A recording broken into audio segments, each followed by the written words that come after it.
ஆனால் அன்றைக்கே சொல்லிட்டேன், தனி கட்சி ஆரம்பித்தா பத்திரிகை நண்பர்கள் தான் பிள்ளையார் சொல்லி, நீங்கள் தான் கிளாப், நாமளும் சினிமா ஸ்டைலில் கிளாப் போட்டு பூஜை போட்டு ஆரம்பிப்பாங்கன்னா.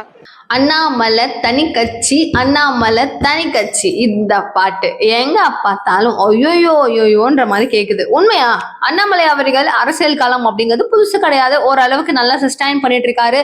ஓரளவுக்கு கிடையாது, அவருடைய பிரஸ் மீட் அப்படின்னா உட்காந்து பாக்குறதுக்குன்னு ஒரு பெரிய கும்பலே இருக்கு. இந்த மாதிரி ஆதரவுங்கிறது அதிக அளவுல இருக்கும் நேரத்துல தனி கட்சி அப்படிங்கிறது அண்ணாமலை தொடங்குவாரா? இதை பத்தி நம்ம கொஞ்சம் டீட்டெயில்டா பேச வேண்டிய நேரம்னு வந்துருச்சு. சோ செய்தியாளர்கள் கேட்கக்கூடிய கேள்விகள் அப்படிங்கிறது லைன் அப் பண்ணி நான் பேசுறேன். அதுக்கு அவர் ரியாக்ட் பண்ண விஷயங்கள் என்ன, அப்ப இதெல்லாம் வச்சு தனி கட்சியா அப்படின்னு முடிவு பண்ணலாமா? பேசுவோமா? அனைவருக்கும் வணக்கம். நீங்க பார்த்துட்டு இருக்கிறது கல்கிரி நியூஸ். நான் தீபிகா. அண்ணாமலை அவர்களுக்கு சீக்கிரமா ஒரு நல்ல பொறுப்பு கொடுக்கணும் அப்படிங்கிறது நிறைய ஆதரவாளர்களுடைய ஒரு ஆசையா இருக்கு. நீங்களும் ஆசைப்படுறீங்கன்னா லைக் பண்ணுங்க இந்த வீடியோவுக்கு. அண்ட் என்ன பொறுப்பு கொடுக்கணும், கிட்டத்தட்ட ஒரு 6-7 மாசம் ஆயிடுச்சுன்னு நான் நினைக்கிறேன். எவ்வளவு கேப் இருக்கும் அவருடைய மாநில தலைவர் அப்படிங்கிற அந்த பொறுப்புல இருந்து. இப்ப சும்மா நான் வெறும் தொண்டன் தான் அவர் சொல்லிட்டு இருக்காருல்ல, கிட்டத்தட்ட 6 மாசம் ஆகுதா இல்ல 7 மாசம் ஆகுதா அப்படிங்கறத கமெண்ட் பாக்ஸ் சொல்லுங்க. நல்ல பதவி கிடைக்கணும்னு நினைச்சீங்கன்னா, அவருக்கு சீக்கிரமா ஏதாச்சும் ஒரு நல்ல பொறுப்பு வரணும் அப்படின்னு நினைச்சீங்கன்னா வீடியோவுக்கு லைக் பண்ணிட்டு எவ்வளவு மாசம் அப்படிங்கறத மறக்காம சொல்லுங்க. பார்ப்போம் என்ன நடக்குது அப்படிங்கறத. திருமாவளவன் அவர்களுடைய இஷ்யூஸ் பத்தி நம்ம எல்லாருக்கும் தெரிஞ்ச விஷயம் தான். அண்ணாமலை அதுக்கு என்னெல்லாம் ரியாக்ட் பண்ணாரு, அவர் எப்படி பொழந்து கட்டினாரு. உங்களுக்கு பாக்குறவன முறைக்கிறவனெல்லாம் நீங்க அடிப்பீங்க அப்படின்னா ஸ்ட்ரைட்டா இந்தியாவுடைய பார்டருக்கு போங்க, பாகிஸ்தான்காரன் முறைச்சுக்கிட்டே இருக்கான், அவனை அடிச்சுட்டு வாங்க அப்படின்னு சொல்லிட்டு இவங்களுடைய தரப்பு ஆட்கள் எல்லாரையும் வச்சு செஞ்சு விட்டாரு அப்படிங்கறத மாற்றுக்கிறது கிடையாது. இன்கேஸ் நீங்க இந்த வீடியோவை ஃபுல்லா பார்க்கணும்னு நினைச்சீங்கன்னா இதுக்கு முன்னாடி வீடியோ போட்டிருப்பேன், திருமாவளவன் அவர்களுடைய வீடியோ அப்படின்னே இருக்கும். மிஸ் பண்ணிடாம பாருங்க, செம்ம என்டர்டைன்மெண்டா இருக்கும். இப்போ அண்ணாமலை அந்த விஷயத்துல செம்ம டென்ஷன் ஆயிட்டாரு, பயங்கரமா கத்திட்டாரு, திட்டினாரு. இதெல்லாம் முடிஞ்சிருச்சு.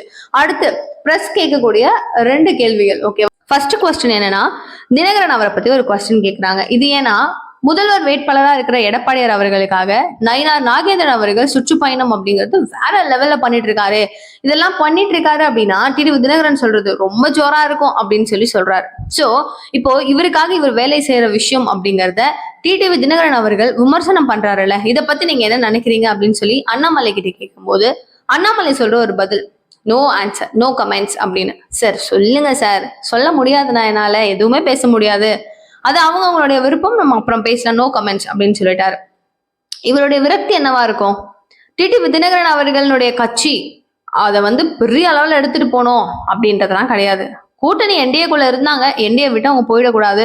ஆரம்ப காலகட்டங்கள்ல இருந்து அதிமுகவில் இருந்திருக்காங்க, முக்கிய நபர்களா இருந்திருக்காங்க, போயிடக்கூடாது. ஈவன் ஒரு சிங்கிள் ஓட்டா இருந்தாலும் நம்மளுக்கு இந்த நேரத்துல ரொம்ப முக்கியம், எங்கேயும் செதறக்கூடாது. இவங்க வேற யாரு கூட இணைஞ்சிட்டாங்க அப்படின்னா அன்னைக்கும் இது ஒரு பிரச்சனையாக முடியும். நம்ம தெளிவா இருக்கணும் அப்படிங்கறத யோசிச்சு அண்ணாமலை எல்லார்கிட்டையும் போயிட்டு மெதுவா பேசி புரிய வச்சு வாங்க வாங்க வாங்க அப்படின்னு சொல்லி என்டிஏ கூட்டணிக்குள்ள அழைப்பு அப்படிங்கறது கொடுத்துட்டு இருக்காரு. இந்த நேரத்துல நம்ம எடப்பாடியார் அப்படிங்கிறவர் என்ன பண்றாரு, ஆரம்ப காலத்துல இருந்தே அவங்கள ஆதரிக்காம, பெரிய அளவுல இன்ட்ரெஸ்ட் காமிக்காம, சின்ன சின்ன கட்சிகள் இருக்கு அப்படின்னு என்டிஏக்குள்ள சொன்னாரே தவிர, எங்களுக்கு இவங்க எல்லாம் இருக்காங்க, நீங்க பிரச்சாரத்துக்கு வாங்க, நம்மளாம் சேர்ந்து இருக்கலாம் அப்படிங்கிற வார்த்தையை சொல்லாத காரணத்தினாலவோ என்னவோ என்டிஏ வேணான்னு தினகரன் போயிட்டாரு. அதனால நீங்க வாங்கன்னு அண்ணாமலை கூப்பிட்டாலும், சமரசம் பேசிட்டு அவ்வளவு நேரம் உட்கார்ந்து 2 மணி நேரத்துக்கிட்ட டிஸ்கஷன் எல்லாம் பேசிட்டு வந்தாலும், திரும்பவும் முதல்ல இருந்து ஆரம்பிச்சு எடப்பாடியாரையும் நம்ம எல்லாரையும், அந்த அதிமுகவில் இருக்கிற நபர்களை ரொம்ப அளவுல விமர்சனம் அப்படிங்கிறது இவர் பண்ணிக்கிட்டே இருக்காரு.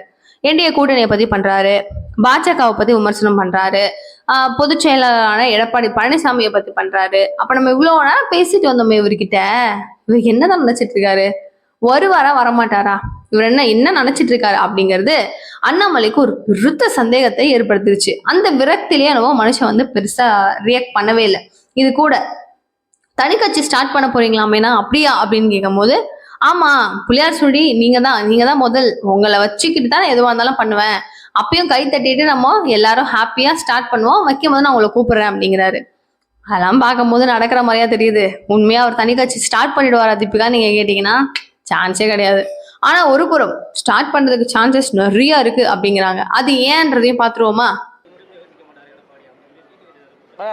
அது கருத்து சொல்ல விரும்பல அப்படின்னா, சரியான நேரத்தில் நானும் பேசுறேங்கன்னா இன்னைக்கு அது நேரம் கிடையாது. ஏன்னா அந்த கட்சியினுடைய தொண்டராக இருக்கின்றேன், நான் பேசக்கூடிய வார்த்தைகளை அளந்து நான் பேச வேண்டும்.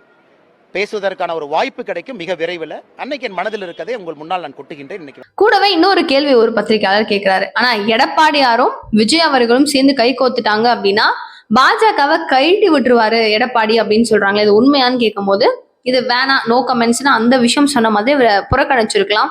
பட் சொன்ன விஷயம் என்னன்னா அப்படி கிடையாது. நம்ம இப்போ என்னால வந்து ஒரு அடிமட்ட தொண்டனா இருந்துகிட்டே என்னால பேச முடியாது. நான் பாஜகவினுடைய ஒரே ஒரு தொண்டன். அந்த இதுல அதிகாரம் எனக்கு கிடையாது. நான் என்னால வந்து பேச முடியாது. பட் டைம் வரும்போது என் மனசுக்குள்ள இருக்கிறது எல்லாத்தையும் நான் கொட்டுறேன் அப்படிங்கிறாரு. அப்போ இதை கம்பேரிட்டிவ்லி யோசிக்கிறாங்க. அப்போ இன்னைக்கு நீங்க தொண்டன் பேச முடியாது, டைம் வரும் அப்படின்னா நீங்க தனி கட்சி ஆரம்பிச்சு நீங்க வந்து ஆரம்பிக்கிறேன்னு சொன்னீங்கல்ல, அப்ப தனி கட்சி ஆரம்பிச்சு அந்த கட்சிக்குள்ள போயிட்டு நீங்க ஒரு தலைவரா இருந்து இவங்க எல்லாம் விமர்சனம் பண்ணுவீங்க அப்படிதானே அப்படின்னு கேக்குறாங்க. இது உண்மைதானா அப்படின்னு கேட்டீங்கன்னா வாய்ப்பு கிடையாது. என்ன ஏன் அப்படின்னா இப்போ லேண்ட் ஒண்ணு வாங்கியிருந்தாரு அண்ணாமலை, அதுல எனக்கு 3.5 கோடி ரூபாய் கடன் இருக்கு அப்படின்னு சொல்றாரு. கரெக்டா? சோ ஒரு பார்ட்டி இவர் தனியா ஆரம்பிக்கிறாருன்னு வச்சுக்கோங்க. ஆரம்பிச்சு ஒரு மேடையை போடணும், ஒரு மாநாடு நடத்தணும், அவங்களுக்கு கீழே 234 தொகுதிகள்லயும் ஒரு 2ஆம் கட்ட தலைவர்கள் அப்படிங்கிறவங்க ரெடி பண்ணணும், இங்க ஒரு பிரச்சாரம் பண்ணணும், அங்க போகணும், இங்க வரணும், எல்லாம் பண்ணணும் அப்படின்னா எவ்வளவு செலவாகும்? அதெல்லாம் அஃபோர்ட் பண்ணுவாரா? முதல் கேள்வி. முடியாது. இது எல்லாமே என்டிஏ இருக்கிறதுனால அண்ணாமலை இருக்காரு, என்டிஏனால அண்ணாமலை, அண்ணாமலைனால என்டிஏ. ஓகேவா? பாஜகவினால அண்ணாமலை, அண்ணாமலைனால பாஜக. மோடி அவர்கள், மோடியினால பாஜக, பாஜகவால மோடி. இப்ப ரெண்டுமே இணைப்பு தான். இவங்க இல்லைன்னா அவங்க இருக்க முடியாது, அவங்க இல்லைன்னா இவங்க இருக்க முடியாது. இப்ப நம்ம சீமானனை எடுத்துக்கிட்டோம்னா அடிமட்டத்துல இருந்து அவருடைய பிரச்சாரத்தை ஆரம்பிச்சாப்புல. எங்கேயா இருந்தாலும் சும்மா ஒரு குட்டி மேடை இருந்தாலும் பேசுவாரு. பட் அண்ணாமலையை வந்து நம்ம அப்படி பார்த்தது இல்ல. எங்கேயா இருந்தாலும் சின்ன மேடைனா பேச மாட்டாரான்னு கேட்டீங்கன்னா பேசுவாப்ல. பட் அவருக்குன்னு நம்ம ஒரு ஸ்டேட்டஸ்ல வச்சு பார்த்துட்டோம்ல. பாஜகவினுடைய மாநில தலைவர், ஒரு பொறுப்பு, சூப்பரான ஒரு பொறுப்பு, வர்றது போறது, அவருக்குன்னு ஒரு மாசான என்ட்ரி கொடுக்கறது, ஒரு பெரிய அளவுல வந்து ஒரு ஒரு பயங்கர கிராண்டான ஒரு மேடை, இப்படிலாம் நம்ம அவரை பார்த்திருக்கோம். சடனா இறங்கி வந்து திரும்பவும் அவர் கீழே இருந்து வளருவாரான்னு கேட்டீங்கன்னா கிடையாது. அவருடைய பாதுகாப்பான ஜோன் அப்படிங்கிறது ஷியோரா பார்ப்பாரு. மத்திய அரசாங்கம் இது இல்லையா? இவங்க எல்லாருடைய பவரும் கையில இருக்கணும் அப்படின்னா அவங்களுக்கு மத்திய அரசாங்கத்துடைய பவர் கண்டிப்பா வேணும். ஸோ அதிமுக தெளிவா புரிஞ்சிருச்சு, அவரை கூட்டணி அமைச்சிட்டாங்க. எதுக்குமே நான் வரமாட்டேன், இணைஞ்சே வரமாட்டேன்னு அட்டம் பிடிக்கிறது ஒண்ணு திமுக தான். பட் திமுக வந்து இவங்க பெருசா கன்சிடர் பண்ணலன்னு வச்சுக்கோங்களேன். ஆனா அண்ணாமலைக்கான ஒரு வருத்தம் என்ன?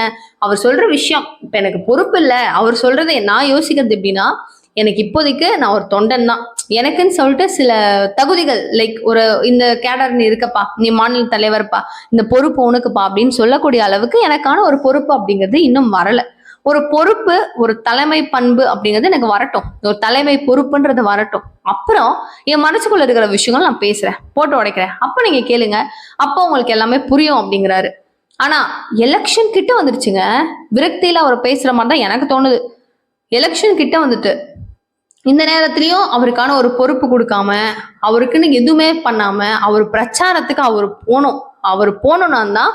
ஏன்னா பாஜக சார்பில் இப்போ நீங்க அதிமுகவை வளர்ச்சி அடைய வைக்கிறோம் அப்படின்னு சொல்லி நயினார் போனார்னா போதுமா? போதாது. அண்ணாமலை போகணும். இபிஎஸ் கூட அண்ணாமலை போகணும். அவர் போனாருன்னா பாஜக பிளஸ் அதிமுக அப்படிங்கிற கூட்டணி இன்னும் வலுவாகும். இந்த கூட்டணியை பார்த்து நீங்க பயப்படுறீங்களான்னு கெத்தா பேசுற எடப்பாடியார் அண்ணாமலை வந்தாருன்னா அவருக்காகவே ஒரு கூட்டம் அப்படிங்கிறது வரும், அவர் பேசுறதுக்காகவே வரும், அவரை பார்க்கறதுக்காகவே வரும். சோ அண்ணாமலை அவர்களை எடுத்துட்டு போயிட்டு அந்த பிளேஸ்ல அவரை நிக்க வச்சு அங்க அழகு பார்த்தீங்கன்னா தான் பாஜகவினுடைய வளர்ச்சிங்கிறது வரும். எனக்கு 2029 தான் இலக்கு அப்படின்னு சொன்னவர் நயினார். சோ நயினார் அவர்களை தூக்கிட்டு போய் பிரச்சாரம், அவர் ஆப்வியஸ்லி அவர் தலைவர் தான், அவர் கண்டிப்பா பண்ணணும் தான். ஆனாலும் இவருக்கு எந்த பொறுப்பும் கொடுக்காம கிட்டத்தட்ட ஒரு 6-7 மாசம் இழுவையிலேயே வச்சிருந்தீங்கன்னா டெல்லி தலைமை மேல தொண்டர்களாகிய எங்களுக்கெல்லாம் கோவம் வருமா வராதா? இவர் இப்ப வேட்பாளரா நிக்க வைக்க போறீங்களா? எலெக்ஷன் டைம் இருக்குல்ல, வரட்டும் அப்படின்னு சொல்லி அதுக்காக ஒரு பெரிய அளவுல ஏதாவது ஒரு பெரிய லட்டு மாதிரி ஏதாவது கொடுக்கறதுக்கு ட்ரை பண்றீங்களா? என்ன அதுன்னு புரியலையே. எல்லாருக்கும் ஒரு பெரிய கன்ஃபியூஷன் தான். சோ இதே மனநிலை தான் எல்லாருக்குமே இருக்கு. நடுவுல ரசிகர் மன்றம் அப்படிங்கறத வர திறந்து எல்லா டிஸ்ட்ரிக்ட்லயும் அண்ணாமலை அவர்களுடைய பேரை போட்டு பொழந்துட்டு இருக்காங்க, ஹாப்பியா என்ஜாய் பண்ணிட்டு இருக்காங்க. இந்த நேரத்துல அவருக்கான ஒரு பொறுப்பு கொடுத்தா அவர் ஃப்ரீயா பேசுவாருல்ல, அவர் என்ன கருத்துக்கள் சொல்லணும் அப்படின்னு நினைக்கிறாரோ ஒரு பொசிஷன்ல இருந்து அவர் கண்டிப்பா எல்லாருக்குமே வந்து நோட்டீஸ் பண்ணி இதுதான் அதுதான் அப்படிங்கிறது எல்லாருக்குமே சொல்லுவாருல்ல, பேசுவாருல்ல. அந்த மாதிரி ஒரு இடத்துல அவருக்கான ஒரு பொசிஷனை ஏன் கொடுக்க மாட்டேங்கிறீங்க? வாய் துடுக்குன்னு பேசிடுறாருங்கிறதுனால அவர் அப்படியே நம்ம வச்சிருக்க முடியுமா? அவர் பேசினாதான் ஆப்போசிட்ல நம்ம நல்லா ஒரு ஸ்ட்ராங்கான ஒரு பர்சன் அப்படிங்கிறது நிக்கிறோம் அப்படிங்கிறது தெரிய வரும். ஸோ திமுகவினுடைய ஒரு ஒரு மைண்ட் இருக்கும்ல, அவங்கள பத்தி மக்களுடைய மைண்ட் இருக்கும்ல, அது எல்லாத்தையுமே கொலாப்ஸ் பண்ணக்கூடிய ஒரு நபரா பாஜகவில் இருக்கக்கூடிய ஒரே நபர் அண்ணாமலை தான்.